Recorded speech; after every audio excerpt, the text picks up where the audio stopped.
we'll go ahead and get started. My name is Jacob Harris. I'm with the International Student Office, and today we have Mary Jonkus with us from the Career and Professional Development team. And then later in the presentation, we'll have Jason Finkelman, a local immigration attorney, join us. So feel free to stick around to the end and you can ask any questions at the end of the presentation, or you're welcome to type any questions that you have into the chat feature. I'll just ask that you mute yourself during the presentation. And if for any reason you're not able to attend the full session, I will be recording this and sending out a video link so you can view it again or watch the full presentation at a later date. Most likely the email will go out tomorrow. All right, so I'm going to go ahead and share my screen. Just give me one moment.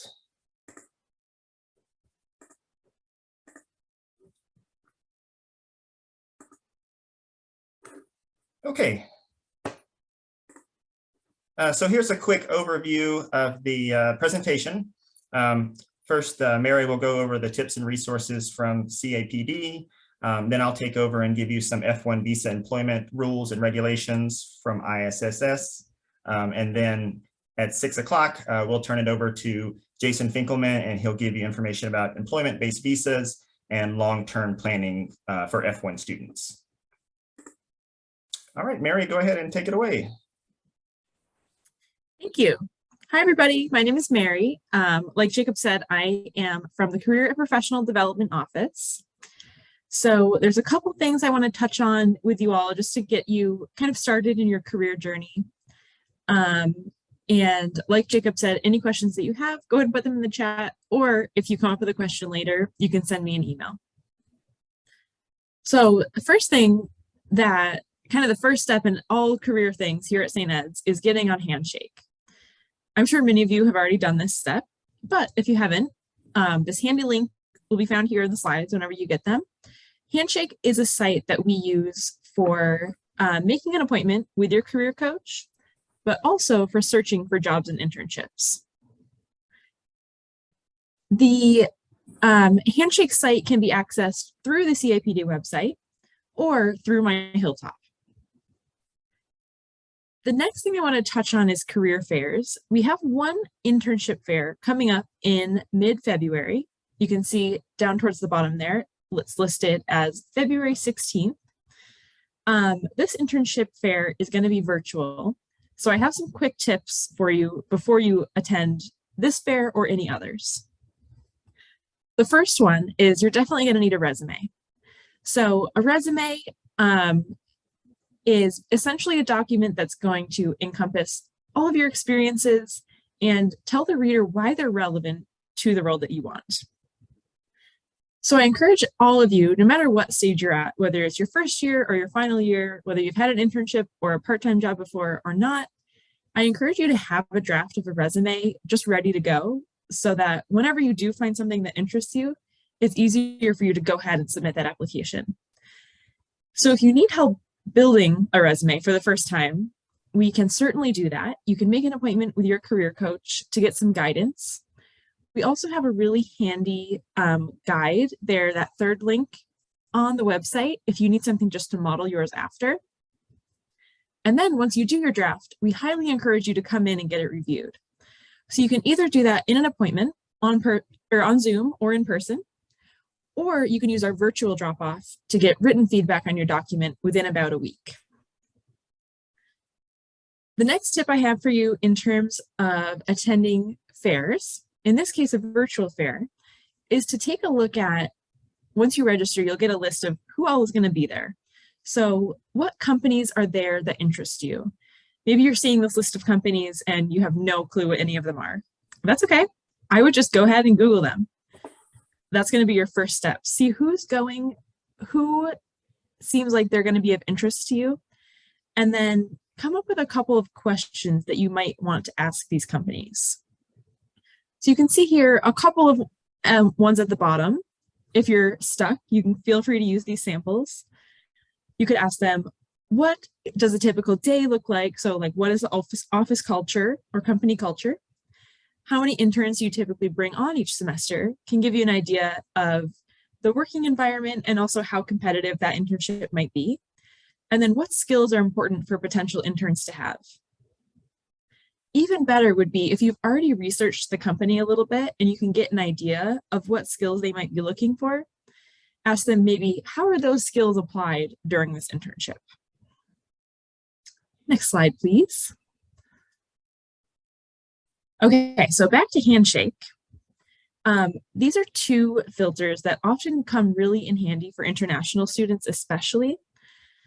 The top box there, you can see that little highlighted oval. It's like the fourth or fifth one over that says on campus.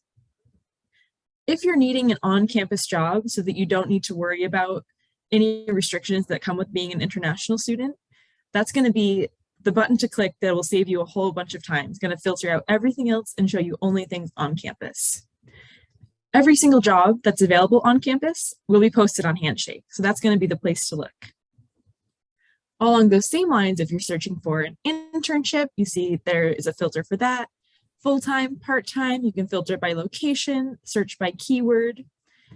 Then if we click over to that final little bubble there into all filters, this is the last piece I just want to make sure you're aware of. If this applies to you to search by work authorization, you can either check will sponsor or doesn't require visa, or accepts OPT or CPT. So these are going to be useful for you to narrow in on things that you know are going to work. Next slide, please. Okay, so finally, I just want to make sure you all know how you can get in touch with us. So our general email address for the office is saucareer@stedwards.edu. Again, my name is Mary. My email is mjonkis@stedwards.edu. And you can find all the emails and all the contact information for each and every career coach on the CAPD website, which is just career.stedwards.edu. I'm sure you're sensing a theme here. And then lastly, our physical location is Moody Hall. So right across from the International Student Office, it's in the very bottom floor. So we encourage you to go ahead and make an appointment with your coach and come see us for any questions that you have along this whole journey.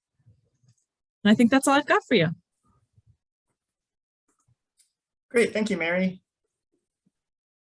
And I don't see any questions in the chat.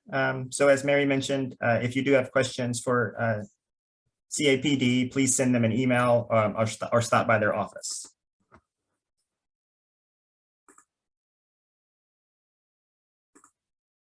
Okay, so now I will go over the F1 employment authorization information from the ISS office.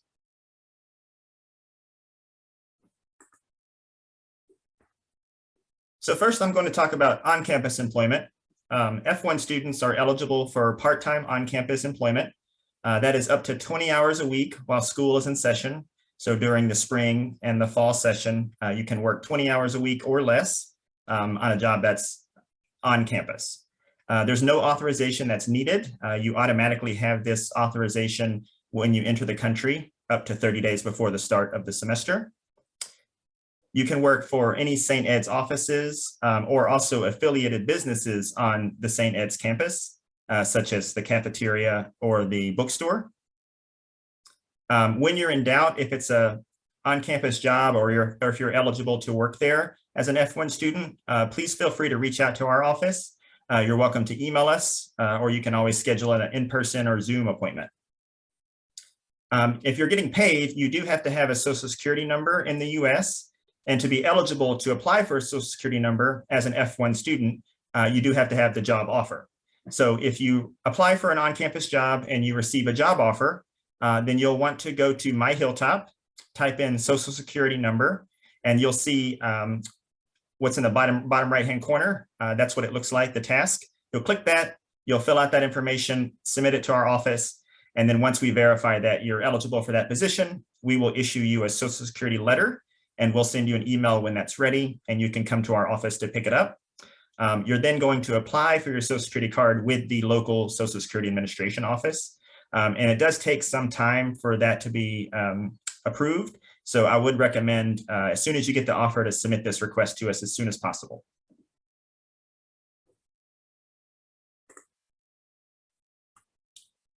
The next work authorization I'm going to talk about is curricular practical training, or CPT. So CPT is basically like an internship that you have for your academic program before graduation. The purpose of CPT is to gain experiential learning. So experiential learning can be an internship or field experience. It could be a service learning opportunity. It could be a research position with faculty. It could also have immersive domestic travel or study abroad experiences as part of that requirement.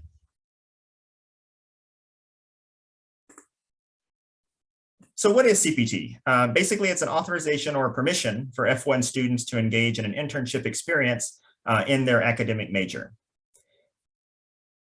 The internship course, which is required for CPT approval, has to be part of the degree plan, your major degree plan, either optional or required.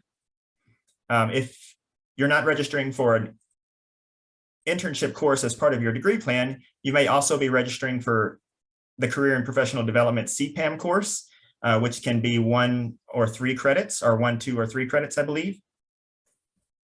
And it can also be an elective credit prior to your degree completion. So if you have some elective credits in your program that you need to complete, you might be able to take an internship and enroll in that elective credit to meet that CPT requirement.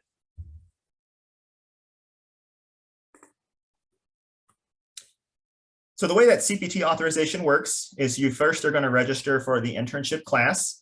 You would work with your success coach to determine which course you need to register for. You're also going to work with the Career and Professional Development team or your internship instructor to actually secure the internship opportunity and to get instructor approval to make sure that that internship does meet the requirements for the course. Then you're going to complete the CPT request form, which again, this is going to be something you find on My Hilltop. You can type in curricular practical training, you can type in CPT, or you can also type in international, and you'll find that under the International Task Center. When you click on that, you're going to fill out information about your status, your name, and information about the position. Once you submit that to our office, we're going to get approval from the instructor for the internship course. We're also going to get approval possibly from your success coach before we move forward with processing your request. We'll also make sure that you are eligible for CPT at this point. Basically, the eligibility requirements for an F1 student for CPT is that you have to be enrolled for at least 1 academic year prior to performing CPT. So let's say you started last fall at St. Ed's. Then at the end of this semester, that would be your 1 academic year. So you would be eligible to start CPT after spring of this year.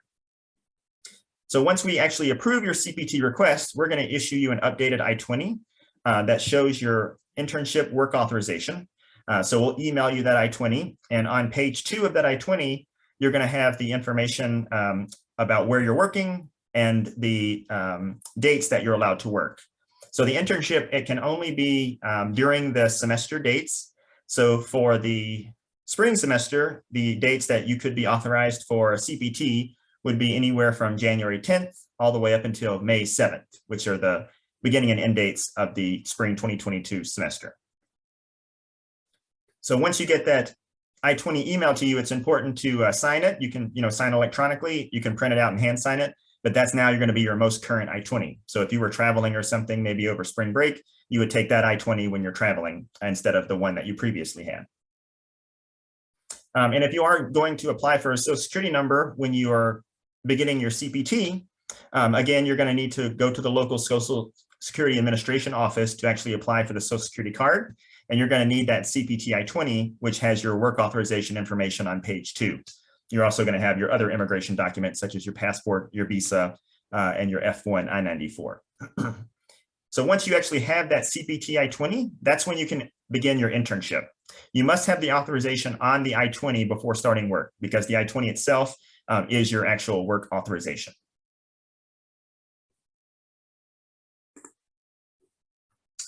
Okay, real quick, here's some CPT do's and don'ts. Definitely pay attention to email alerts from our office or from your internship instructor, or possibly career and professional development. You want to make sure you follow all the directions for authorization, meaning register for the course, check with your instructor, submit the CPT request to our office. You want to make sure you choose an internship that is directly related to your academic major. And then make sure that you have that CPT I-20. Like I mentioned, we'll email that to you. A lot of students think they can just get rid of their previous I-20 when they get a new one. Be sure to keep all of your old I-20s for your records. In the future, if you're ever applying for different immigration benefits, they often ask to see a history of your I-20s. So it's very important to keep those for your records. You'll want to connect to CAPD for strengths assessments and attend internships fairs, as Mary was pointing out. Very important, as I mentioned, do not start working or even start any training for your internship until you actually are authorized and you have that CPT I-20 in your hands and that start date has arrived. Also very important to end your CPT employment by the end date on your CPT I-20.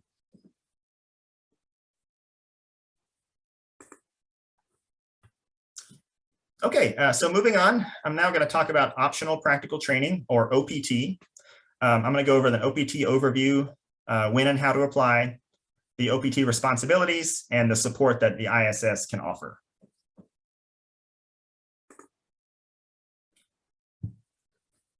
So a quick overview, OPT is a 12-month work authorization that allow F1 students to work in a job related to their major, typically after graduation. You have to be in valid F1 status to apply. Again, you have to be enrolled for 2 academic semesters, 1 academic year, to be eligible to apply for it, which typically most F1 students meet that before they graduate, of course. And you have to be in the US when you apply. Unfortunately, you can't apply after you've already left the US. There's basically 3 types of OPT. Post-completion OPT is the one that most students are going to use after they've actually graduated. That's the 12-month OPT, post-completion OPT that I mentioned. There's also something called pre-completion OPT, which allows you to work part-time before you graduate off campus in a job that's related to your major.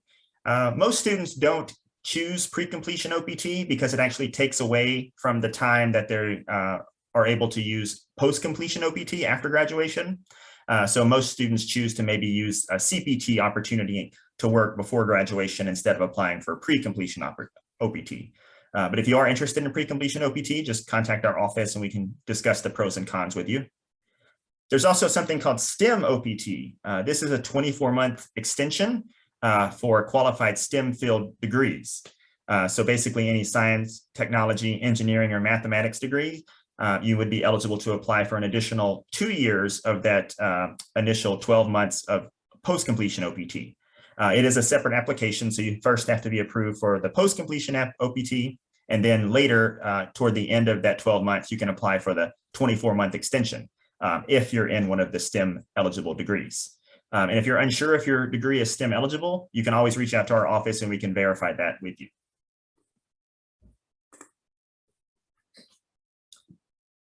So this is what the employment authorization card looks like, or EAD card. So after you apply for OPT with USCIS, and if you're approved, they're going to send you this EAD card. This is basically your work authorization for OPT. With CPT, it's the I-20. With OPT, it's this EAD document. So once you receive this in the mail, it's very important to make sure your name is spelled correctly, your date of birth is correct, make sure that the dates there are valid. When you're requesting OPT, you have to request first the OPT I-20 from our office, and we can put the recommended dates that you ask for on the OPT I-20. Just keep in mind that the actual dates that you're approved for is up to USCIS. Very often that they will give you the dates that you ask for, but sometimes they do adjust those dates. So make sure that you only work within the dates that are listed on your EAD card. So this is a great visual from when you can apply. Basically, you have a 5-month window to apply for post-completion OPT. You see in the center there, that's completion date. That is the program completion date for the semester that you're graduating. So if you were graduating this semester, spring 2022, the program completion date is May 7th. So if you're looking at this graph, May 7th is your completion date. You can apply up to 90 days before that. So that's going to be, I believe, February 7th is the earliest you could apply. Or you can even apply up to 60 days after you graduate. All F1 students, after they complete a program in the US, they have a 60-day grace period where their F1 record is still active. You have a few options during that time, such as transferring to another school, departing the US, maybe changing your level to do a new degree with St. Ed's. or you can still apply for post-completion OPT during that time. And choosing a start date for your OPT can be anywhere from the day after you graduate up until the end of that 60-day grace period. So again, if you're graduating in spring of this year, your completion date is May 7th. So your earliest OPT start date could be May 8th, or it could be up to 60 days beyond that, or anywhere in between.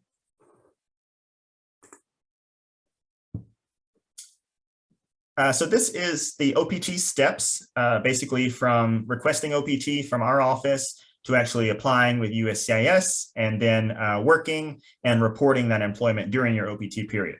So the very first thing you're going to do is take the OPT Canvas course, which you'll find in My Hilltop. It's a self-enrolled course. You click on the link, you can enroll in that through Canvas, and then you're going to go through about 5 modules where you're watching videos and reading slides. And then after the 5th module, you're going to take a short quiz, and you'll need to score an 80% or higher on that before we can move forward with your OPT I-20 request. Of course, if you don't score 80% or higher, you're welcome to retake it as many times as needed. So once you do that, you're also going to want to make sure that you meet with your success coach to plan your graduation. They can give you information about when you need to apply for graduation. And then once you have applied for graduation, you're going to make sure you collect all the documents that are mentioned in the OPT Canvas course that are needed to apply for OPT with USCIS and to apply for your OPT I-20 from the ISS. There's also a link on My Hilltop to request the OPT I-20 and to verify your graduation. So you're going to submit those 2 requests through My Hilltop. Once we review those requests from you, we'll verify that, yes, you are graduating and you're eligible to apply for OPT. And then we will issue the OPT I-20 with the recommended work dates that you indicated in your request form. We'll email you once your OPT I-20 is ready. And then once you have that I-20, you'll be able to prepare your application and either mail it to USCIS, or you can file it online on the USCIS website. And again, the OPT Canvas course is going to go over all the required documents and the procedures for applying by mail or applying online. Once you actually apply either by mail or online, it typically takes about 3 months, 90 days or so, but it can take longer for those applications to be approved. Once you apply online, you're going to get a receipt number right away. The receipt number is going to allow you to track the status of the application on the USCIS website. And if you're applied by mail, it's probably going to take about 2 or 3 weeks for you to get the receipt notice in the mail, because they're going to send you a physical receipt. And once you have that receipt, again, you can track the status of your application using that receipt number.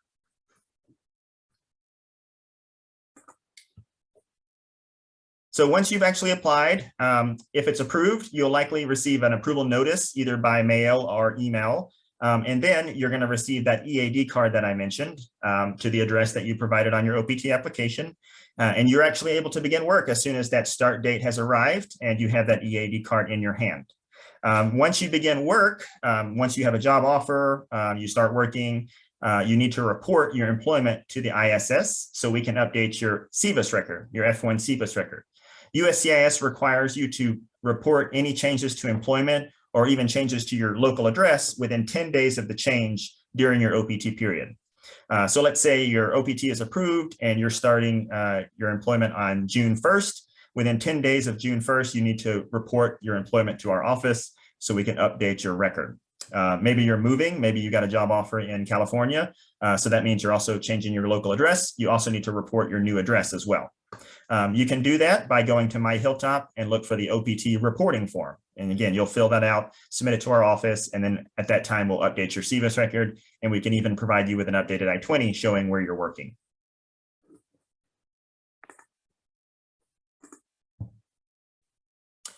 So this is a screenshot of what the OPT Canvas course looks like. So in My Hilltop, you can type in OPT Canvas course, and you should get this result. You'll click the Start button, and that will take you to the Canvas course where you can self-enroll.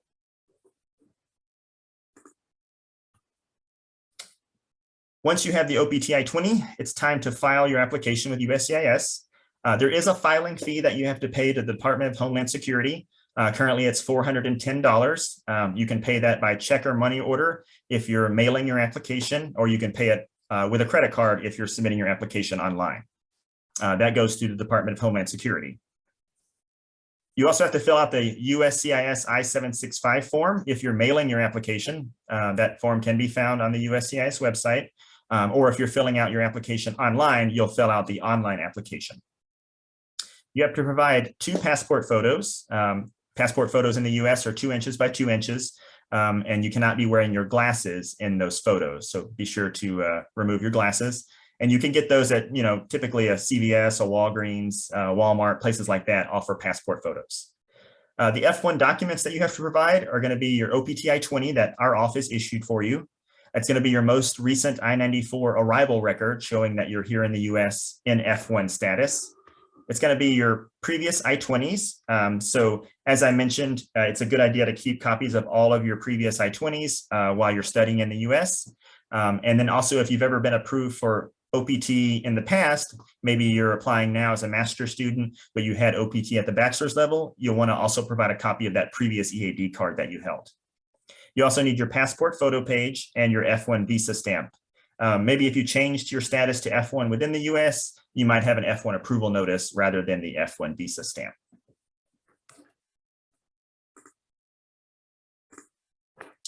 Some application tips. It's very important to make sure you submit your application online or by mail to USCIS within 30 days of receiving your OPT I-20 from ISS. They have to receive it within 30 days or they're likely to deny or reject your application. The USCIS I-765 form, they often update that form. So it's important to make sure you have the most current version, which usually isn't a problem as long as you're downloading that form directly from the USCIS website.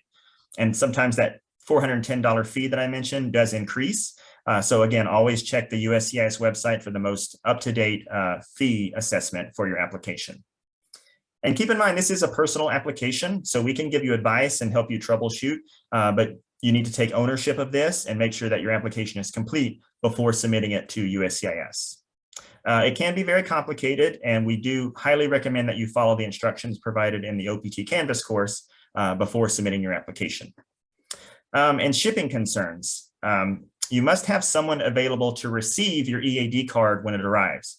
So what that means is whatever mailing address you provide for your application, make sure that either you're living there or you have a friend or family member that's living there that's going to be able to actually receive that card. Because if it gets returned to USCIS, it's just going to delay the time it takes for you to actually get the card sent to you again, which is going to delay the time that you are able to work.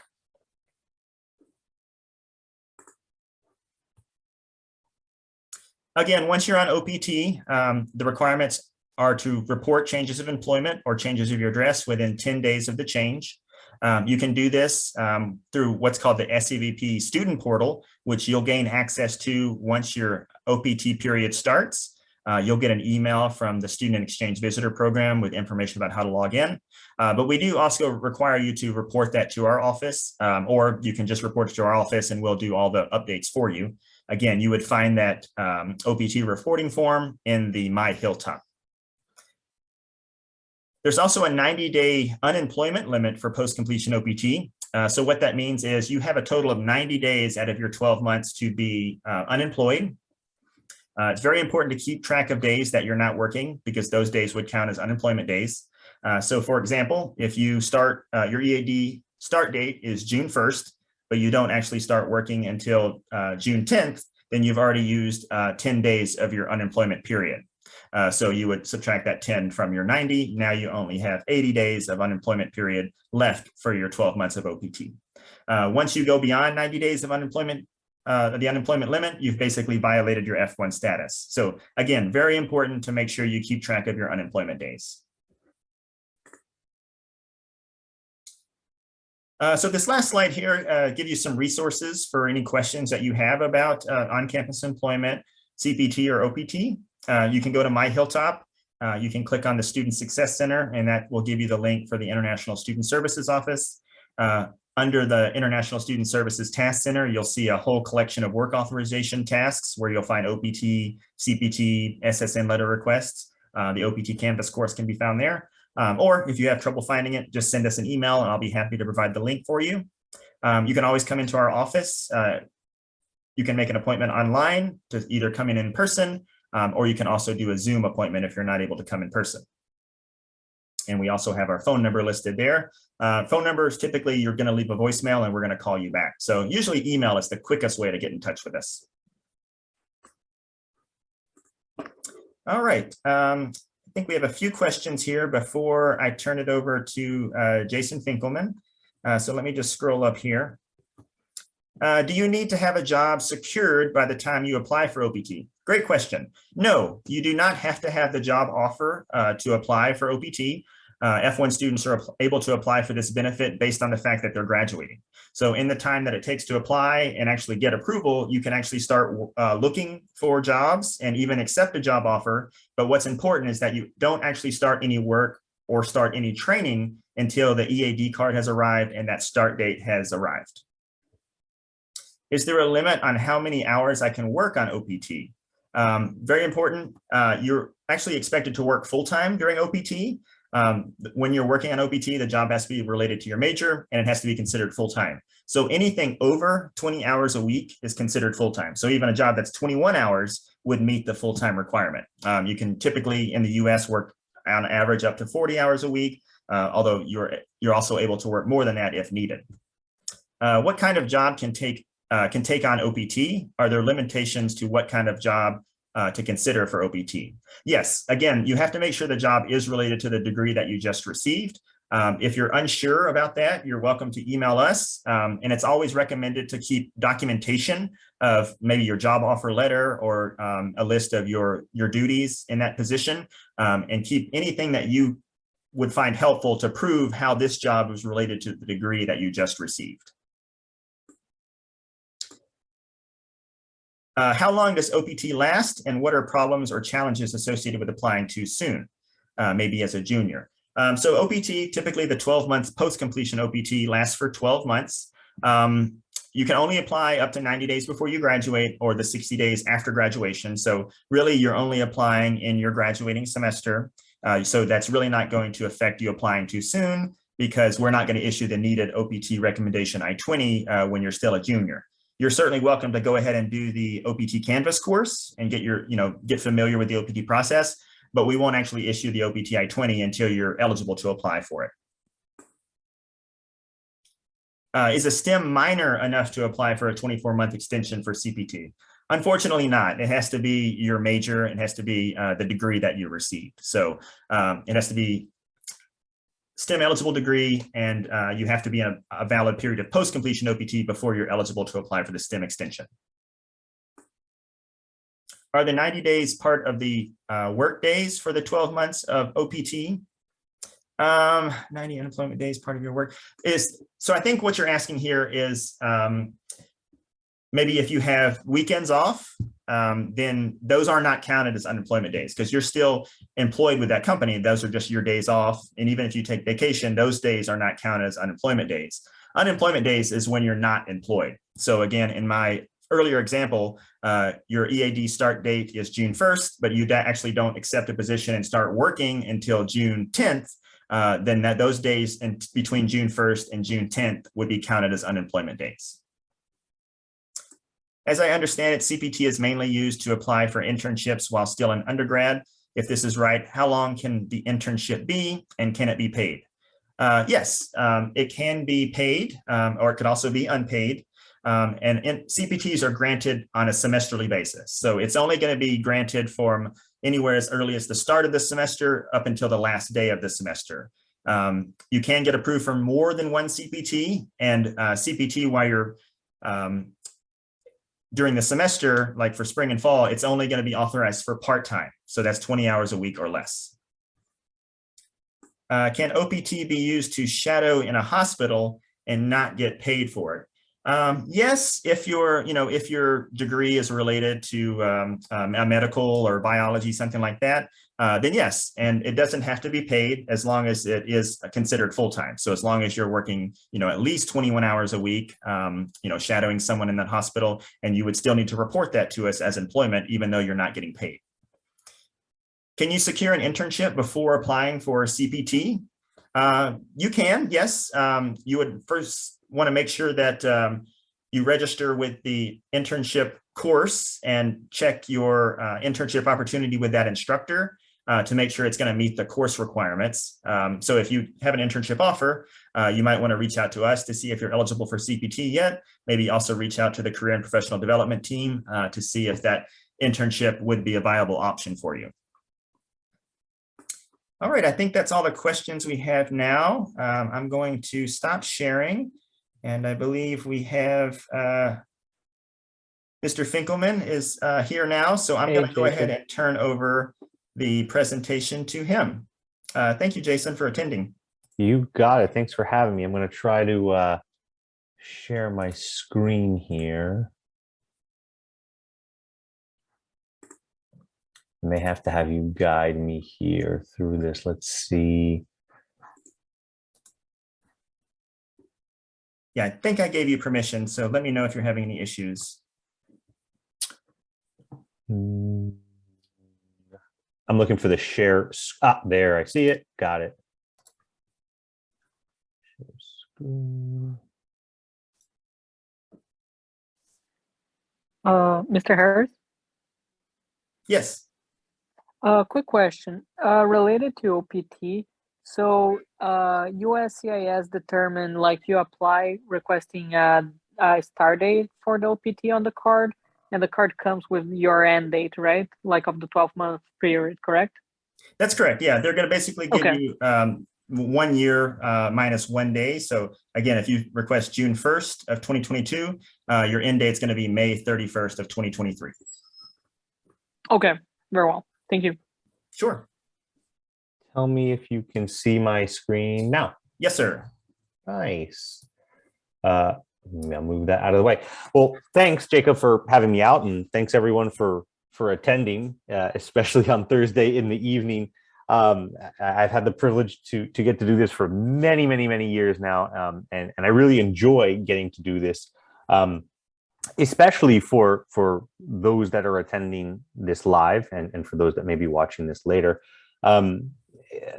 Because, you know, all of you come to this country, I think, to get your education, but then I'm sure the vast majority of you are interested in what your options are to work and remain in the US. And so what I really hope to do with this presentation is give you a general overview and an easy to understand overview of the options to remain in the US after you graduate and work.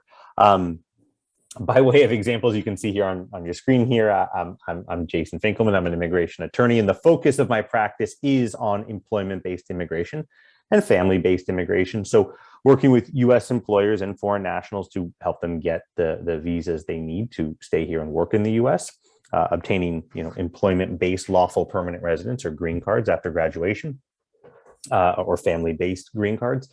And so I have the privilege oftentimes to work with students. So before I jump into things, if there's questions you have, certainly I want to make time at the end of this, as much time as needed, to make sure I answer all of your questions.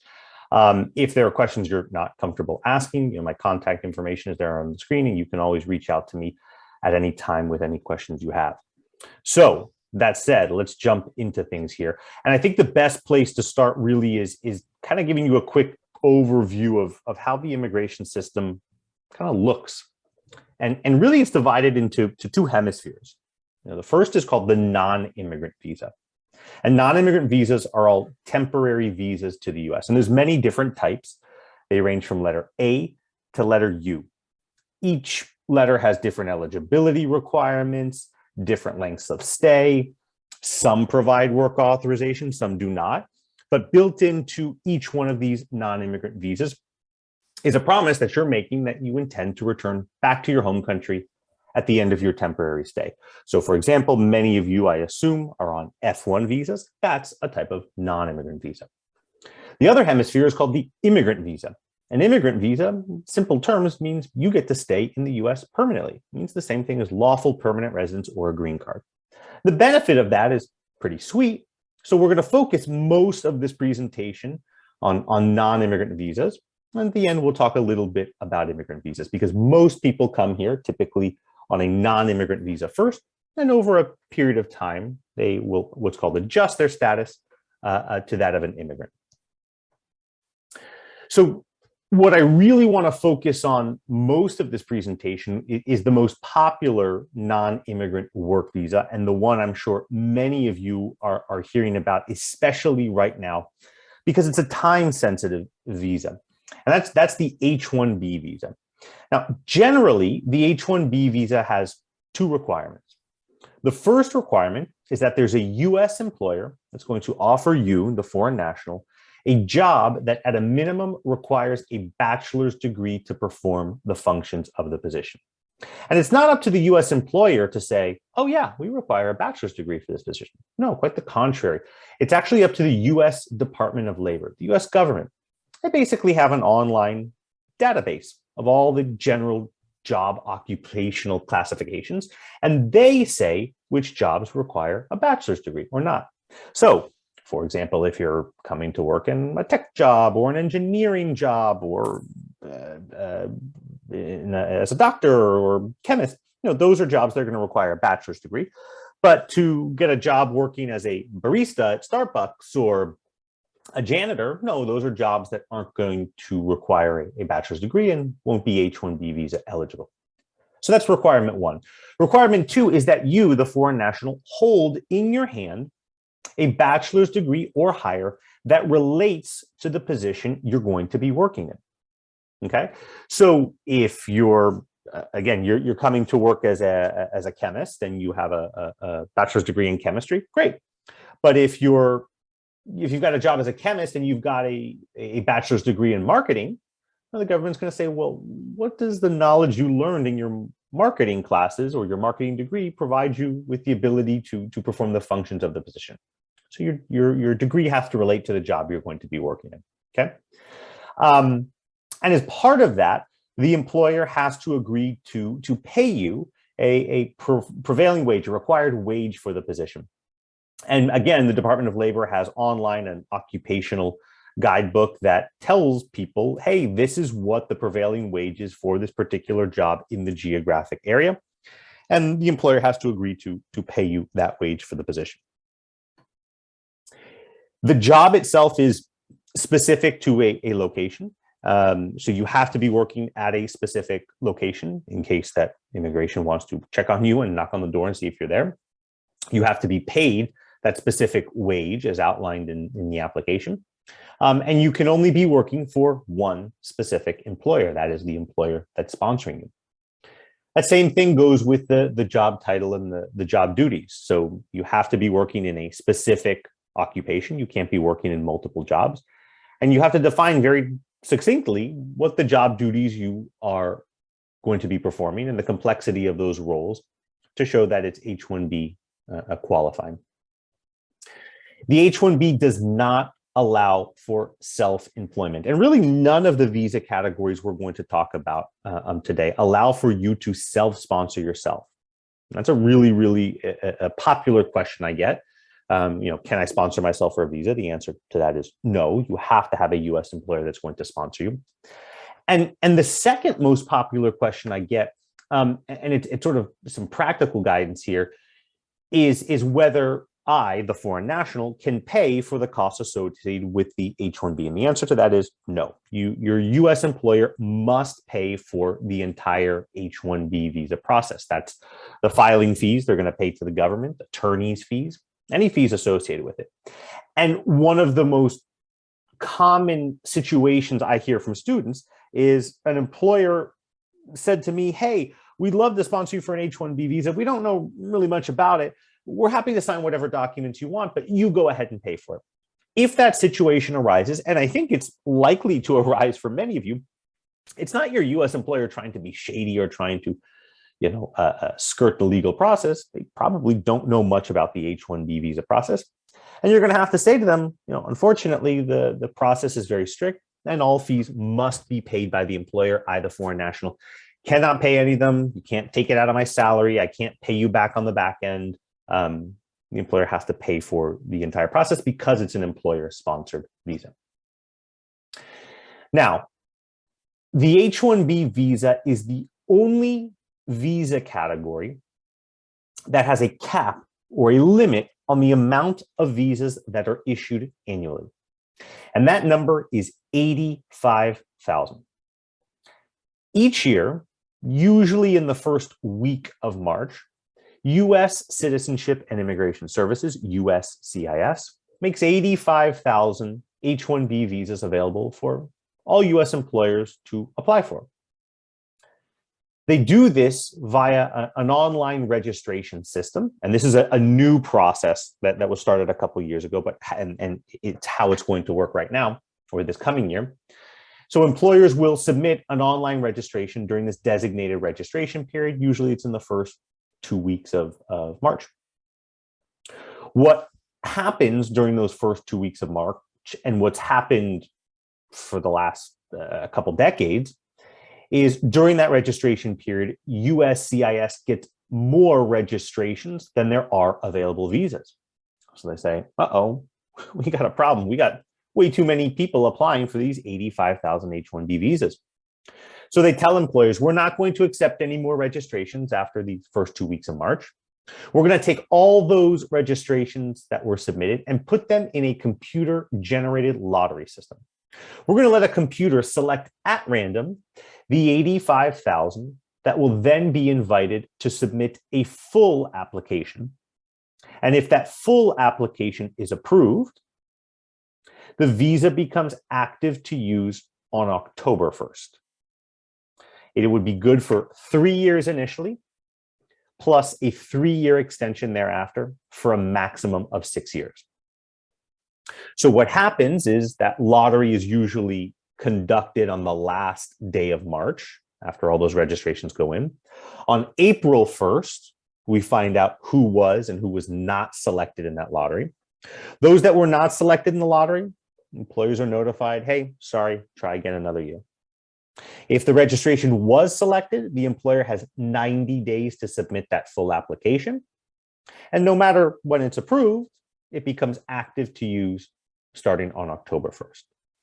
Now, it's a completely fair lottery. Doesn't matter if you're working for Facebook or Google or a one-person startup company. It doesn't matter your nationality. It doesn't matter the job you're working in. It truly is a fair lottery. Now, that said, individuals who have a U.S. master's degree or higher in their hand are the only people that have a sort of leg up in the lottery. And the way the lottery actually works is they set aside, out of those 85,000 H-1B visas, they set aside 65,000 for people who have U.S. master's degrees or higher. And they'll run a lottery with those people first. If you have a U.S. master's degree or higher and you're not selected in that 65,000 lottery, you'll get a second chance to play with the remaining 20,000 spots, which is really what's available for those with just a bachelor's degree or a foreign degree. Okay. The H-1B visa process has several prerequisite filings. Well, actually, let me back up one more thing that's important, because I know it's the question right now on everyone's mind, which is, well, how many people applied in the lottery and what are my odds in the lottery? Each year, every single year, more and more and more people are applying in the lottery. And last year, there was an all-time record high of over 308,000 H-1B registrations for those 85,000 H-1B visas. Okay, so mathematically, everyone's got probably less than a 35% chance of getting one of these visas. Not great odds, but you got to play or you got to pay to play, as they say, to get your chance in there. And that's why I have this last part of the slide here, which is why it's so important to start preparing now. There's several prerequisite filing steps that need to be completed before that registration goes in. And if that registration doesn't go in those first 2 weeks of March, the next chance to apply is 2023. Okay, so the time to have those conversations with your employer is right now, because we're ramping up here and employers are ramping up to decide who they're going to sponsor because we're about 6 weeks away from H-1B visa season. Okay. So this slide just kind of illustrates a little more what I was saying in the previous slide, but generally it's the first 2 weeks of March. Sometimes it may not start on March 1st. It may start on March 5th or March 6th. Or sometime around the first week of March is when it'll start. And employers will submit their online registration during that designated registration period. USCIS will conduct the lottery and let employers know who was and was not selected, usually by March 31st. Last year was April 1st. And then you have 90 days to submit that full petition, which they're going to review and look at to see if you're qualified, the employer is qualified, the job meets the requirements. And then if they adjudicate that H-1B petition sometime thereafter and it gets approved, you can change your status and begin working in H-1B status starting on October 1st. Now, there are certain employers that are exempt from the H-1B cap, meaning there's unlimited H-1Bs available for these employers. They can be applied for at any time during the year. There's no lottery. You don't have to wait until March 1st or April or October. You can begin working right away. And that is if you have a job working at a college or university. Certain nonprofits affiliated to institutions of higher education, think of like teaching hospitals, things like that. Certain nonprofit or government research organizations as well. In addition to that, once you get through the H-1B visa lottery, meaning you've entered the H-1B lottery and your petition has been selected and you've been approved, you're no longer subject to a lottery. So if you want to change to a different employer, you can. That new employer still has to file an H-1B petition for you, but they don't have to wait until March or go through a lottery. They can file that change of employer at any time during the year. And that same thing goes for extensions. Once you get your H-1B extended, you're not having to wait until March or go through a lottery or October 1st. You can file that extension at any time. Jacob may have talked about this in the previous presentation, but if not, I want to reiterate it here. The H-1B cap gap provision is an important provision probably for many of you that would have your employment authorization card or your EAD card expire while you're on your OPT and before your H-1B got approved. So many years ago, they would say, oh, your OPT and your employment authorization is expiring in, let's make it up, August, but your H-1B petition got approved. Okay, well, you got to go home and then you can come back in October and start working. Well, that didn't really make a lot of sense. So under these H-1B cap gap provisions, the government says, look, if your registration was selected in the lottery and your EAD or your work authorization expires before October 1st, we will automatically extend your employment authorization from, let's say, August, September, whenever it's expiring pre-October 1st, all the way until October 1st. So you can continue working here and October 1st change to H-1B status, okay? So if your registration is selected, you probably want to let Jacob know about that. So that you can have your employment authorization extended to continue working here. And here's just a sort of quick illustration of that. Again, here, if your employment authorization card expires, and I'm making this up here, July 25th, 2022, you've timely filed your registration during the registration period. And then you're submitting your H-1B petition. If it was selected in the lottery, you're submitting your H-1B petition here. You would get this H-1B cap gap extension from July 25th, 2022 until October 1, 2022, when your H-1B would start.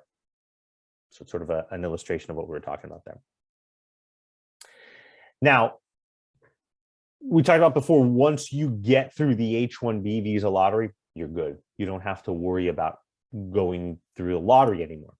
And actually, if you find another employment opportunity, you can change to a different employer. You can port your H-1B to a new employer, and you don't have to worry about the lottery. The employer simply files a new H-1B petition for you that says, we are sponsoring him. Again, they're paying fees and they're going through it all over again, but you can change to a different employer. So you're not obligated to stick with that initial H-1B employer for the whole 3 or 6 years.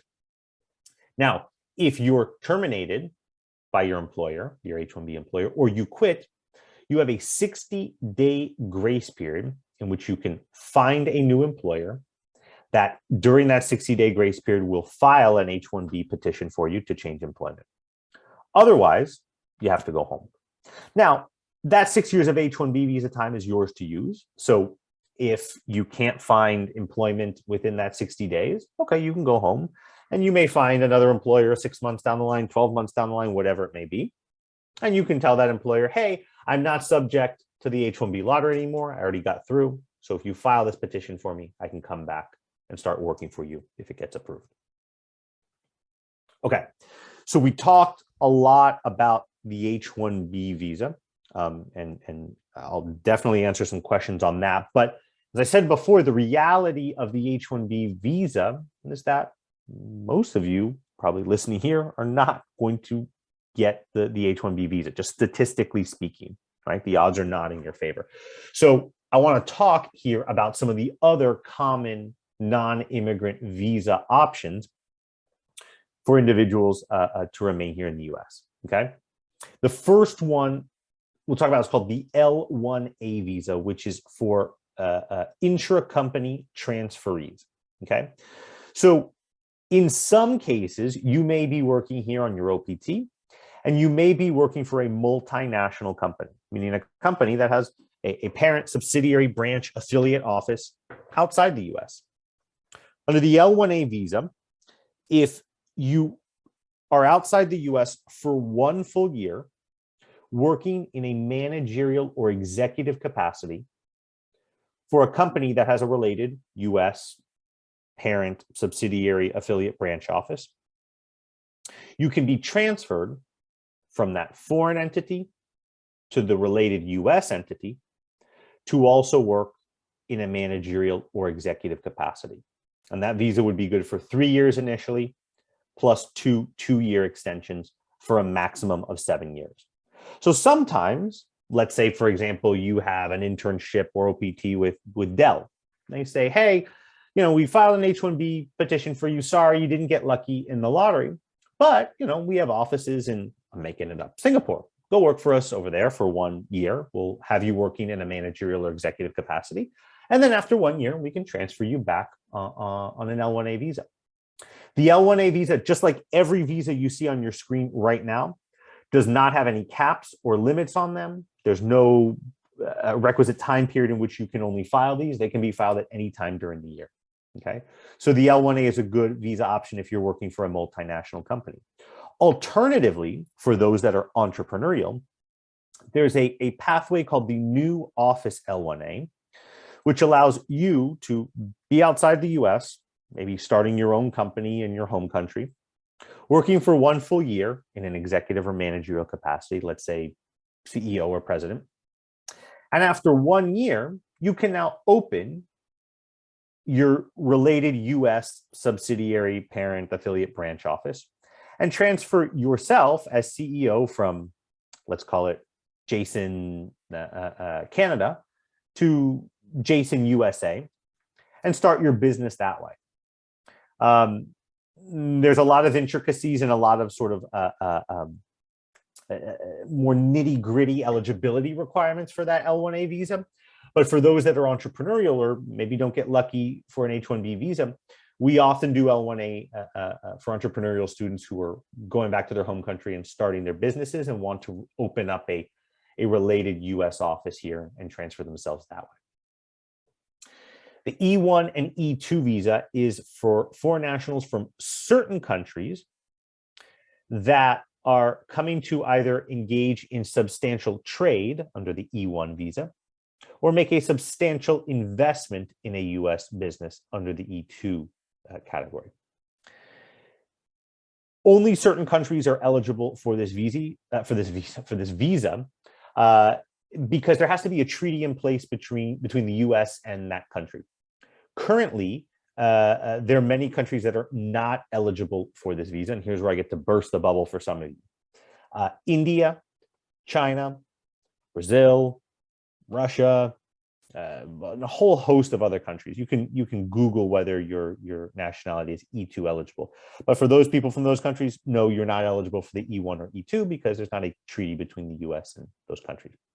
But if you are from a country that is E1 or E2 eligible, and you're coming to make substantial trade or a substantial investment, you can do that. Now, the question automatically comes up with what is a quote substantial investment? And substantial is proportional to the type of business you're coming to run. So, if you were going to come start a food trailer truck here in Austin, the investment would probably be a lot lower than if you were going to start a semiconductor fabrication facility, right?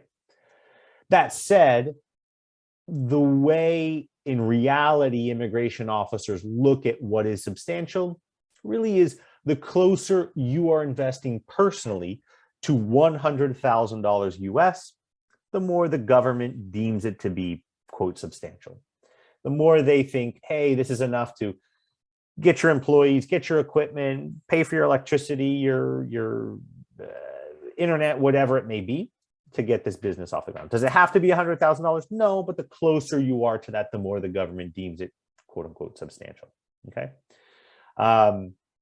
So again, another option for those that are entrepreneurial and want to start a business. The O1 visa is for foreign nationals of, quote, extraordinary ability, really whatever their field is. The O1 does require a US employer to sponsor you in a job that's going to utilize your, quote, extraordinary ability. How do you prove extraordinary ability? There's 8 or 9 different criteria. You can Google them. And you have to demonstrate at least 3 of those 8 or 9 different criteria with both quality and quantity of evidence. Those are things like you've won major awards or prizes in your field. You've been published in major media, major newspapers, radio, TV, journals about your work. Other people cite to your work. You're a member of prestigious organizations in your field. You judge the work of others. You get paid a high salary in relation to others. You've made major contributions in your field, things like that. Usually for those with master's degrees or PhDs who are, doing a lot of academic work and writing and being cited and doing peer reviewing, they may be eligible for an O1 visa. So it's certainly an option for you if you've reached the top of your field, whatever that field is. The TN visa is only for Mexican and Canadian foreign nationals who are coming to the US to work in certain limited occupational classifications, and they hold in their hand a degree that relates to that position. So you can, again, Google the occupational classifications. There's probably 100 or so, but they're usually more traditional things: doctor, lawyer, accountant, engineer, economist, veterinarian, dentist, things like that. If you're Mexican or Canadian and you have a degree that relates to that field, the TN could be a good option to be here working in the US. And for any individuals on the call or watching this later that are Australian, or if you know anyone that's Australian, the E3 visa is only for Australian nationals. And the requirements are quite similar to the H-1B. They're working in a professional occupation that requires a bachelor's degree, and they have a bachelor's degree that relates to their position.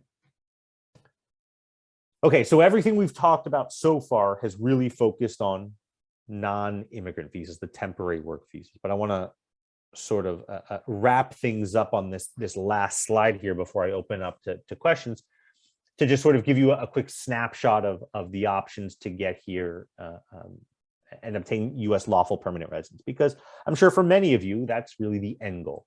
And really there's several ways to obtain lawful permanent residence or a green card. The first is through family. If you're getting married to a US citizen or a lawful permanent resident holder, you're sponsoring a mother, a father, brother, sister, you may be eligible for a green card that way. On the employment side of things, generally the way the immigration system works and the way the government works is they say, look, if you foreign national want one of these temporary non-immigrant visas, well, we're happy to give it to you if you meet the eligibility requirements, because it's temporary. You're only going to be here for 1, 2, 3, 5, 6, 10 years, and then you're going to go back to your home country. But if you want to be here permanently, the government says, we have American jobs we have to protect here.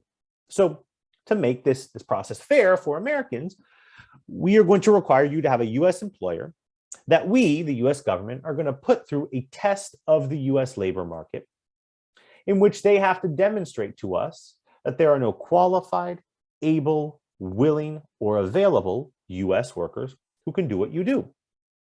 We, the US government, are going to put your US employer through a test of the US labor market to prove through posting ads in major newspapers, online, in different publications, and prove to us that there are in fact no American workers who can do what you, the foreign national, does. And if, and only if, after going through that recruitment process, they can prove to us there are no qualified, able, willing, or available US workers, then we will invite you, the foreign national, to go through a multi-phased, multi-year-long process to eventually get your green card. Okay. Now, there's certain exceptions to that rule to bypass that process. Certainly if you've reached the top of your field or you're doing work that's in the national interest of the United States, those may be ways to bypass that process. But that's generally how it works. Finally, the last visa category here, the EB-5, is for foreign nationals that are going to make an investment in the US that's going to create jobs for American workers. Specifically, there's two sort of options to pursue the green card this way. Either A, if you are investing $1.9 million into a certain businesses that are going to create jobs for 10 US workers, or if you're going to be investing $900,000 into certain projects that are in areas of high unemployment. They'll pool the money of many different investors together, again, creating jobs for 10 US workers. It's a sort of long-term path to getting lawful permanent residence or a green card through making an investment if you have the means. So that's generally the process for getting US lawful permanent residence.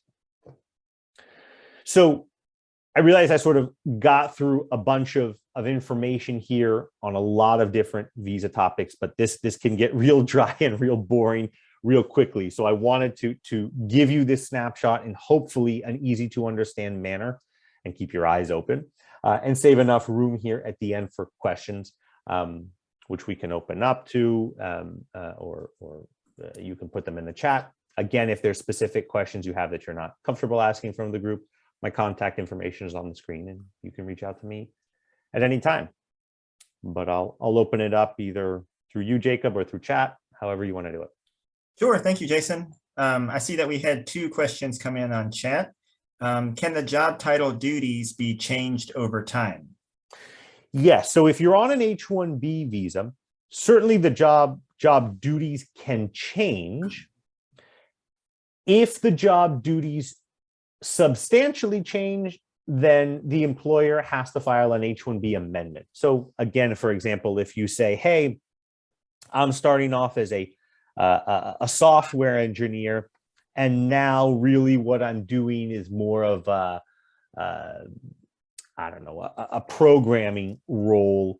Yeah, you would have to file an amendment to that H-1B and say, hey, the job duties have changed. Now, if you're substantially performing the same functions and duties, then no, an amendment to that H-1B visa doesn't need to be changed, and you can continue to do that new role so long as the duties are substantially similar. How much do employers typically pay in fees for an H-1B visa sponsorship? Yeah, great question. So the fees that are paid depend upon the size of the employer. So and fees are always increasing all the time through USCIS, but the application fees, this doesn't include attorney or legal fees, which can vary wildly, but the application fees you're paying to the US government if your registration is selected in the lottery, again, depends on the size of the employer. So if the employer has more than 25 employees, they're paying roughly about, I'd say somewhere between it's between $2,000 and $3,000 somewhere there. I forget the exact dollar amount. And then if the employer is less than 25 employees, it's just shy of $2,000 in application fees to the government.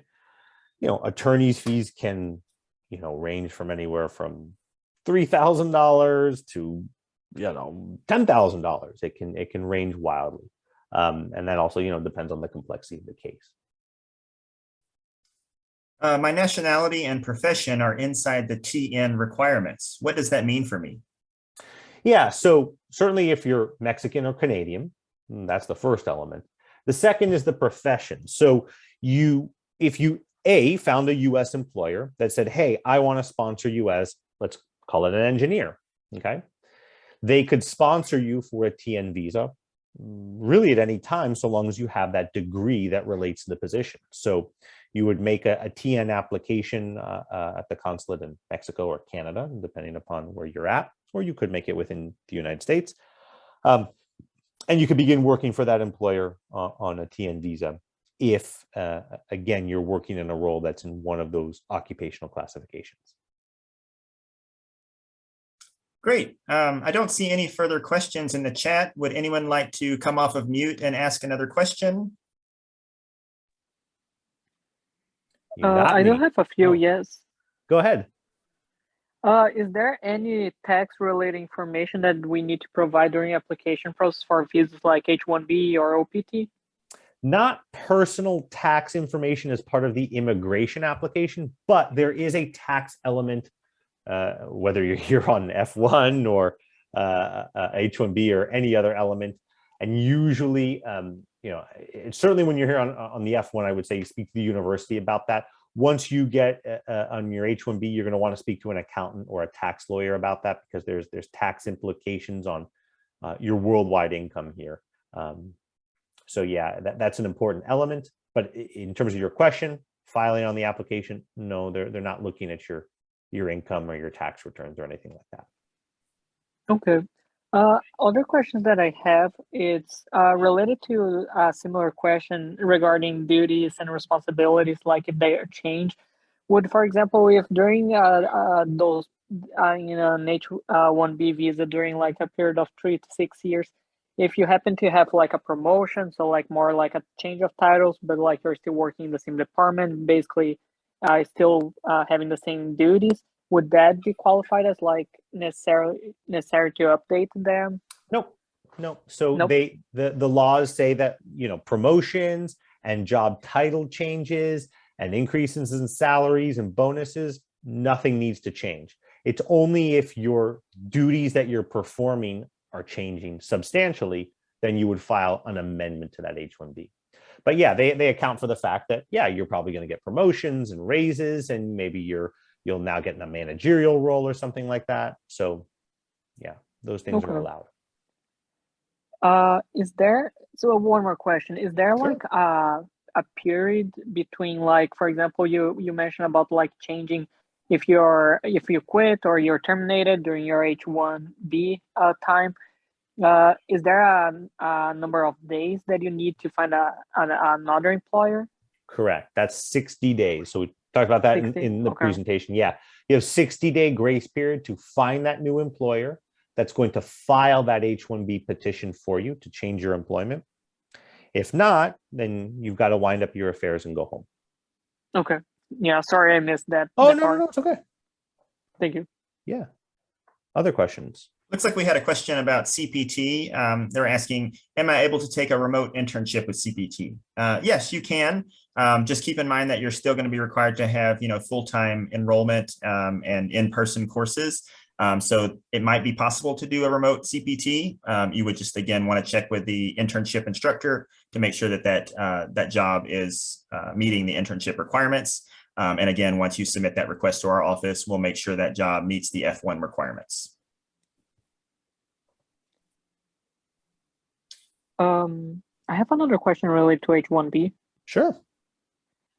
In the presentation, you had in one of the slides saying like the employer pre-registers online between March 1st and the 20th with information on the applicant. So like during that period of time, like the applicant just needs to be working with the employer, but the employer is the primary like responsible for doing all that process? Correct. The employer is the one responsible for that. You brought up an interesting thing and something you said here, which is important. You don't actually have to be working for the employer, and you don't actually even have to be here present in the US to have that employer file an H-1B petition for you. And this is important for the reality for some of you who may not be selected in this year's lottery and may have to go home. Next year, you could be in your home country. You could find a US employer that really likes you. They can file that petition for you. You don't have to be working for them. You don't even have to be physically present in the US. They can file that petition for you. And if it gets approved in that example, in 2023, you could be back here working for them. Or if you're savvy enough and you find an employer right now, maybe you're working for one employer right now on your OPT, and then you find another employer that you're not working for and say, hey, could you file an H-1B petition for me? You can have multiple employers filing H-1B petitions for you. And if one of them gets lucky and selected in the lottery, you can work for that one. Or if both of them get selected, you have the great fortune to choose who you get to go work for. You can't have one single employer file multiple H-1B petitions for you. They can only file one, but you can have different employers file an H-1B petition for you, whether you're here, whether you're not here. Okay. I also have actually you explained that raised a few more questions, if that's okay. Of course. Is it possible to file, for example, I have employer A filing March of this year, an H-1B process for me? Can I simultaneously be also working on my OPT? Sure. That's how it normally happens. For my. Oh, okay. Normally, you're here working for employer A. They like you, you like them. They say, hey, you know what? We're going to give you a chance. We're going to file this H-1B registration for you so that you can hopefully continue working for us beyond the date your OPT expires. Okay. And if during the H-1B timeline, if during the reapplication process for the additional 3 years, or if I change employer, I understand that they are just need to refile, but are there any additional fees or partial fees for them? Correct. When they go to extend your H-1B petition, yeah, they're paying again those fees to extend your. Every time they file an application, any employer does, they're paying those fees all over again. Okay. Is there any alternative after the 6-year period of H-1B? Yeah, normally what happens for those that want to stay here and the employer likes them and you like that employer, they'll go through that what's called labor certification process, which we talked about in the previous slide, where they would sponsor you for a green card or for lawful permanent residence. Okay.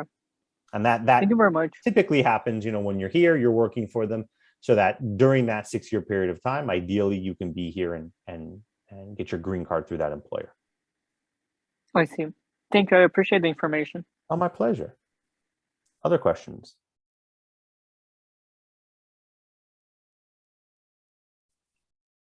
Well, I appreciate it. If any of you have other questions, again, my contact information is up there. You can reach out to me anytime. And Jacob, I appreciate you having me out as always. And I wish all of you lots of luck and stay healthy.